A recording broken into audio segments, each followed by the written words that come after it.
Armada bayangan. Setelah kelaparan, musuh besar kedua kemanusiaan adalah wabah dan penyakit menular.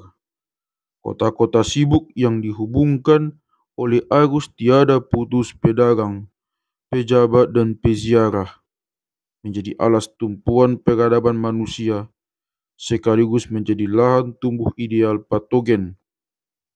Akibatnya orang menjalani kehidupan seperti di Athena kuno atau Florencia abad pertengahan karena tahu bahwa mereka mungkin jatuh sakit dan mati pekan berikutnya, atau bahkan epidemi mungkin tiba-tiba meletus dan menghancurkan seluruh keluarga dalam sekali sambar. Wabah paling terkenal yang dinamai maut hitam meletup pada dekade 1330 di suatu tempat di Asia Timur atau Tengah ketika bakteri penumpang kutu Yersinia pestis mulai menginfeksi manusia yang digigit kutu. Dari sana, dengan menumpang armada tikus dan kutu, wabah dengan cepat menyebar ke seluruh Asia, Eropa, dan Afrika Utara, dan hanya dalam waktu kurang dari dua tahun mencapai pesisir-pesisir Samudra Atlantik. Antara 75 juta sampai 200 juta orang mati, lebih dari seperempat populasi Eurasia. Di Inggris 4 dari 10 orang mati, dan populasi susut dari 3,7 juta jiwa sebelum wabah menjadi 2,2 juta setelah wabah. Kota Florencia kehilangan 50.000 dari 100.000 penduduknya. Pejabat benar-benar tak berdaya menghadapi bencana itu. Selain menyelenggarakan doa-doa dan prosesi massal, mereka tak tahu apa yang mesti dilakukan untuk menghentikan penyebaran epidemi, apalagi untuk menyembuhkan korbannya. Sampai dengan era modern, manusia menyebut penyakit sebagai akibat dari udara buruk, setan jahat, dan dewa yang marah, dan tidak mencurigai keberadaan bakteri serta virus. Orang-orang dengan mudah percaya pada malaikat dan peri, tetapi mereka tak bisa membayangkan ada seekor kutu mungil atau setetes air bisa berisi satu armada penuh predator mematikan. Maut hitam bukanlah peristiwa tunggal, bahkan bukan wabah terburuk dalam sejarah. Epidemi-epidemi yang lebih dahsyat melanda Amerika, Australia, dan Kepulauan Pasifik serta kedatangan pertama bangsa Eropa tanpa disadari oleh para penjajah dan pemukim itu sendiri. Mereka membawa serta penyakit-penyakit menular baru, sedangkan penduduk asli tak punya kekebalan untuk menghadapinya. Hingga 90% populasi lokal meninggal sebagai akibatnya. Pada 5 Maret 1520, satu rombongan kecil kapal-kapal Spanyol bertolak meninggalkan Pulau Kuba dalam perjalanan menuju Meksiko. Kapal-kapal itu membawa 900 tentara Spanyol bersama kuda-kuda, senjata api, dan sejumlah budak Afrika. Salah satu budak itu, Francisco de Egula, membawa satu kargo pasukan yang jauh lebih mematikan dalam tubuhnya. Francisco tidak mengetahuinya, tetapi di satu tempat di antara triliunan sel dalam tubuhnya berdetik satu bom waktu biologis, virus cacar smallpox. Setelah Francisco mendarat di Meksiko, virus ini mulai berbiak dalam tubuhnya, akhirnya meletup keluar dari kulitnya dalam rupa ruam-ruam mengerikan. Francisco yang menggigil ditidurkan di rumah seorang keluarga pribumi Amerika di kota Cempoalan. Dia menulari para anggota keluarga yang kemudian menulari tetangga-tetangganya. Dalam 10 hari, Cempoalan menjadi sebuah lahan kuburan para pengungsi, menyebarkan penyakit itu dari Cempoalan ke kota-kota terdekat. Setelah satu demi satu kota takluk pada wabah itu, gelombang-gelombang baru pengungsi yang ketakutan membawa penyakit itu ke seluruh Meksiko dan menyebar keluar. Masyarakat Maya di semenanjung Yucatan meyakini bahwa 3 dewa jahat, Ekpets, Uzancak, dan Soyakak, terbang dari desa ke desa pada malam hari, menulari orang-orang dengan penyakit itu. Masyarakat suku Aztec menyebutnya sebagai ulah dewa Tezcatlipoca dan Sipetotek, atau mungkin sihir hitam orang-orang kulit putih. Para pendeta dan dokter dimintai pendapat. Mereka menyarankan berdoa, mandi air dingin, melumuri tubuh dengan bitumen, dan mengolesi luka dengan kumbang hitam yang digepengkan. Tak ada gunanya. Puluhan ribu mayat tergeletak membusuk di jalan-jalan, dan tak seorang pun berani mendekati untuk menguburkannya. Banyak keluarga lenyap dalam beberapa hari, dan pejabat memerintahkan agar rumah-rumah dirobohkan di atas mayat-mayat mereka. Di beberapa pemukiman, setengah populasi musnah.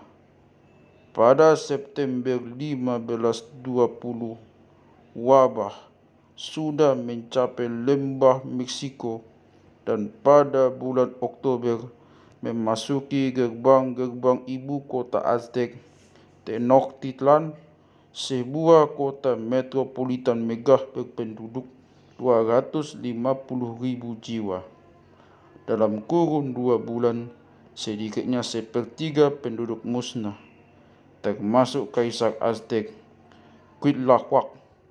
Sementara pada Maret 1520, saat armada Spanyol tiba, Meksiko berpenduduk 22 juta jiwa. Pada bulan Desember tinggal 14 juta yang masih hidup. Cacar baru pukulan pertama. Saat para tuan baru dari Spanyol itu sibuk memperkaya diri dan mengeksploitasi masyarakat pribumi, gerbang maut flu, kutu, dan berbagai penyakit menular lainnya menyerang Meksiko secara bergantian hingga pada tahun 1580 penduduknya menjadi tak sampai 1 juta. 2 abad kemudian, pada 18 Januari 1778, penjelajah Inggris Kapten James Cook mencapai Hawaii. Kepulauan Hawaii berpenduduk padat 1,5 juta jiwa yang hidup terisolasi sepenuhnya dari Eropa maupun Amerika, dan karenanya tak pernah terpapar pada penyakit Eropa maupun Amerika.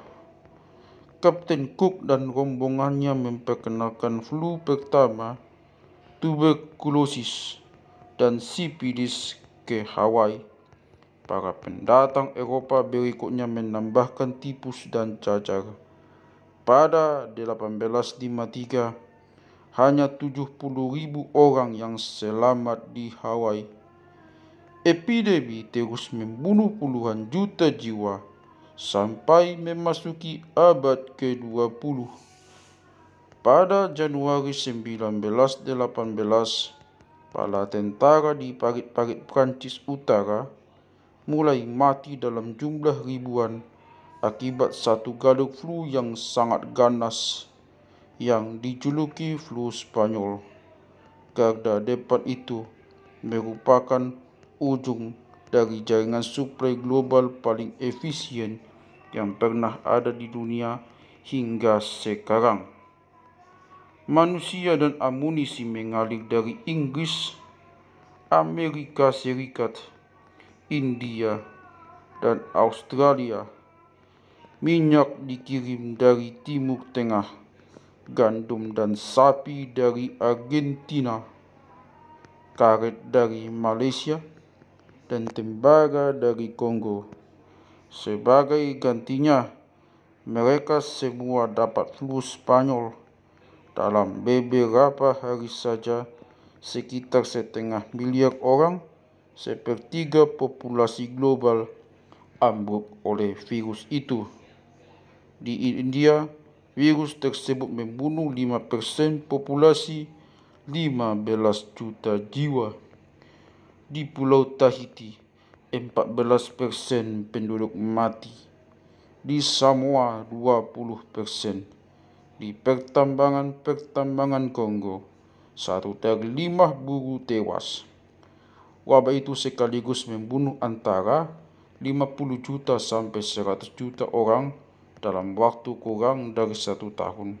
Sementara Perang Dunia Pertama membunuh 40 juta orang dari tahun 1914 sampai 1918. Bersamaan dengan tsunami wabah seperti itu yang menyerang populasi manusia setiap beberapa dekade, masyarakat dunia juga menghadapi gelombang yang lebih kecil tetapi lebih rutin datang, yaitu penyakit menular yang membunuh jutaan orang setiap tahun.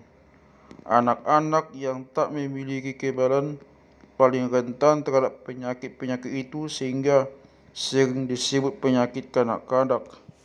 Hingga awal abad ke-20, sekitar sepertiga anak mati sebelum mencapai usia dewasa akibat kombinasi gizi buruk dan penyakit. Sepanjang seabad terakhir, populasi manusia bahkan lebih rawan pada epidemi karena kombinasi populasi yang tumbuh dan transportasi yang lebih baik. Sebuah kota metropolitan seperti Tokyo atau Kinshasa menyediakan lahan berburu yang jauh lebih kaya bagi penyakit ketimbang Florensi abad pertengahan atau 1520. Tenochtitlan dan jaringan transportasi global kini jauh lebih efisien dibandingkan tahun 1918. Sebuah virus Spanyol bisa bepergian ke Kongo atau Tahiti dalam waktu kurang dari 24 jam. Karena itu kita seharusnya sudah hidup dalam sebuah neraka epidemiologis dengan satu demi satu wabah mematikan. Tetapi insiden maupun dampak dari epidemi sudah turun secara dramatis dalam beberapa dekade terakhir. Secara khusus, angka global kematian anak-anak berada pada tingkat terendah sepanjang sejarah. Kurang dari 5% anak mati sebelum memasuki usia dewasa. Keajaiban ini adalah berkat pencapaian di bidang kedokteran abad ke-20 yang belum terjadi sebelumnya, yang menyediakan untuk kita vaksinasi, antibiotik dan ilmu kesehatan, serta infrastruktur medis yang lebih baik. Misalnya, sebuah kampanye vaksinasi cacar begitu sukses sehingga pada tahun 1979 Badan Kesehatan Dunia WHO mendeklarasikan manusia telah menang dan bahwa cacar telah dilenyapkan sepenuhnya. Itulah epidemi pertama yang pernah berhasil manusia enyahkan dari muka bumi. Pada 1967, cacar masih menjangkiti 15 juta orang dan membunuh 2 juta di antaranya. Tetapi pada 2014, tak seorang pun terjangkit atau dibunuh oleh cacar. Kemenangan itu begitu sempurna hari ini, sehingga WHO menghentikan vaksinasi cacar pada manusia. Setiap beberapa tahun, kita dicemaskan oleh suatu ledakan potensial wabah baru seperti SARS pada tahun 2022-2023, flu burung pada 2005, flu babi pada 2009-2010, dan Ebola pada 2014. Namun berkat langkah-langkah penanggulangan yang efisien, insiden-insiden tersebut sejauh ini menimbulkan jumlah korban yang secara komparatif rendah. SARS misalnya, semula membangkitkan khawatir akan datangnya maut hitam baru, tetapi pada akhirnya menyebabkan kematian kurang dari 1.000 orang di seluruh dunia.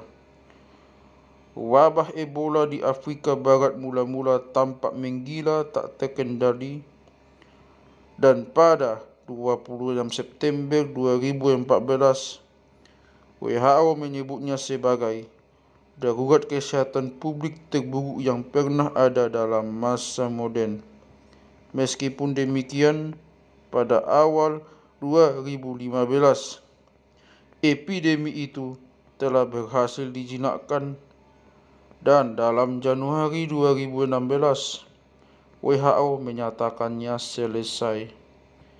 Ebola menjangkiti 30.000 orang, menewaskan 11.000 di antara mereka, menyebabkan kerugian ekonomi di seluruh Afrika Barat, dan mengirim gelombang kecemasan ke seluruh dunia.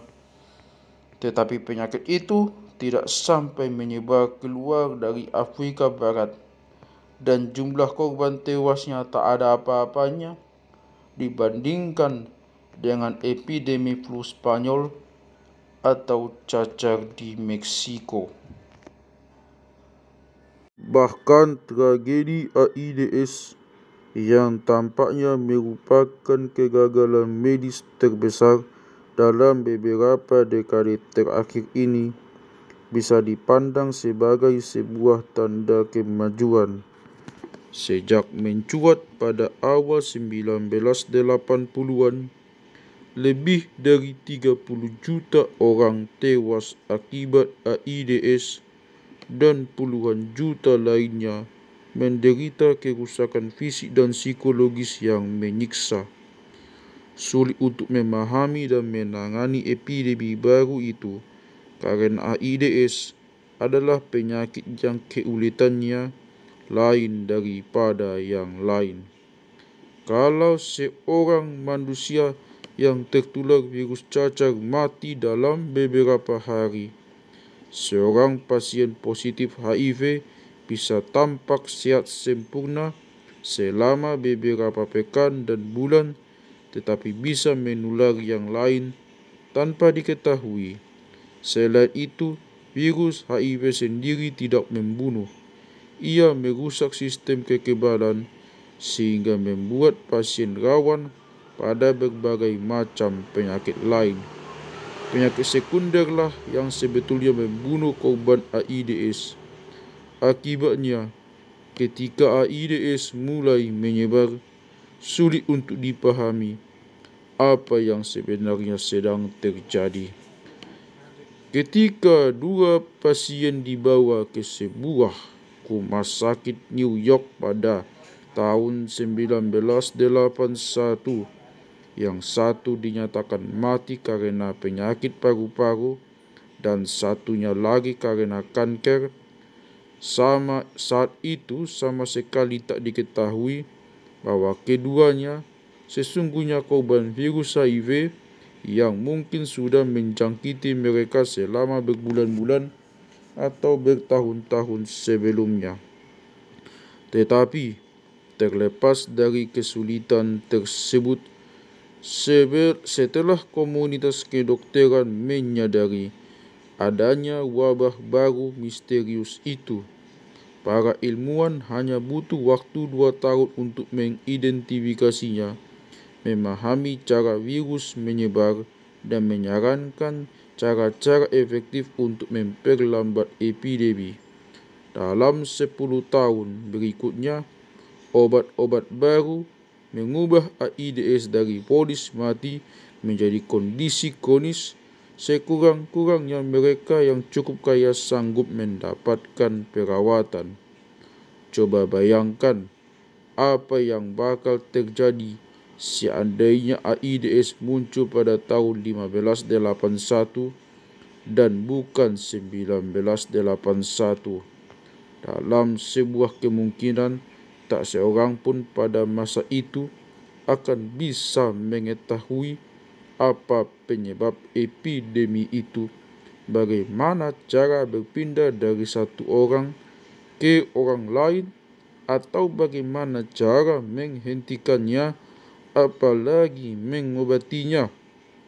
Dalam kondisi seperti itu, AIDS mungkin akan membunuh ras manusia dalam proporsi yang jauh lebih besar, menyamai atau bahkan melampaui maut hitam.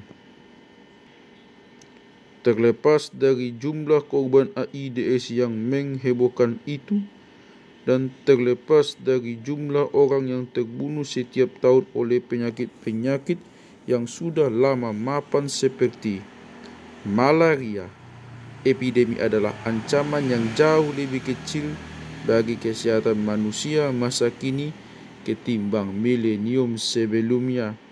Mayoritas besar orang mati akibat penyakit tak menular seperti kanker dan penyakit jantung, atau karena usia tua. Kebetulan kanker dan penyakit jantung juga tentu saja bukan penyakit baru, sudah ada di zaman dulu. Pada era-era sebelumnya, relatif sedikit orang yang bisa hidup lama sampai ajal akibat kedua penyakit itu. Banyak yang takut bahwa ini hanya kemenangan sesaat dan bahwa suatu kerabat tak dikenal dari maut hitam sedang mengintai di satu sudut. Tak ada orang yang bisa menjamin bahwa wabah tidak akan kembali lagi. Tetapi ada sejumlah alasan bagus untuk berpikir bahwa perlombaan senjata antara para dokter dan kuman dokter berlari lebih cepat. Penyakit-penyakit menular baru muncul, terutama sebagai akibat dari kemungkinan mutasi dalam genom penyakit.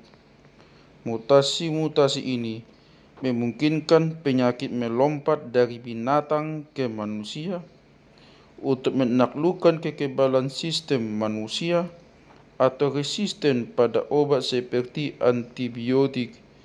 Kini, mutasi-mutasi semacam itu mungkin terjadi dan berbiak lebih cepat ketimbang pada masa lalu karena ulah manusia pada lingkungan.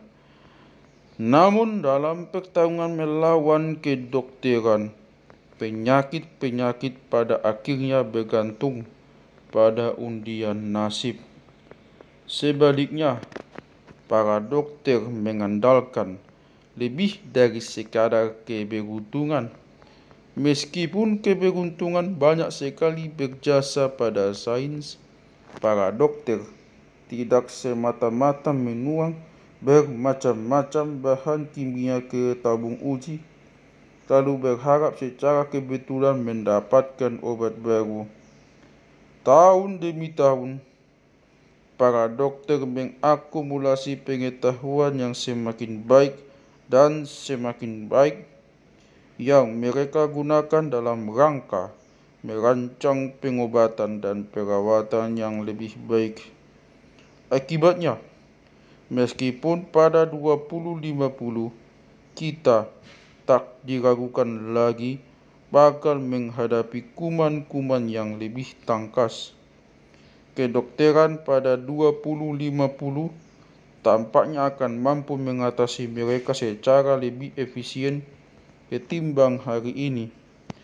Pada 2015, para dokter mengumumkan penemuan sebuah jenis antibiotik yang sama sekali baru, Tixobactin. Bakteri belum punya kemampuan resisten untuk menghadapinya. Sebagian ahli percaya Tixobactin bisa menjadi kunci pengubah permainan dalam perang melawan kuman-kuman yang sangat resisten. Para ilmuwan juga mengembangkan perawatan baru revolusioner yang caranya berbeda secara radikal dari kedokteran yang sudah. Misalnya, sejumlah laboratorium kini sudah dihuni robot-robot nano yang suatu hari mungkin akan bergerak dalam aliran darah kita, mengidentifikasi penyakit dan membunuh penyakit dan sel-sel kanker. Mikroorganisme mungkin punya 4 miliar tahun pengalaman kumulatif dalam memerangi musuh organik, tetapi mereka nyata-nyata nol pengalaman dalam memerangi predator bionik, sehingga kesulitan mereka akan berlipat ganda untuk mengembangkan pertahanan yang efektif. Jadi, sementara kita tidak bisa tahu pasti bahwa suatu wabah baru Ebola atau galu flu tak dikenal akan melanda dunia dan membunuh jutaan orang, kita tidak akan menganggap ini sebagai bencana alam yang tak terelakkan.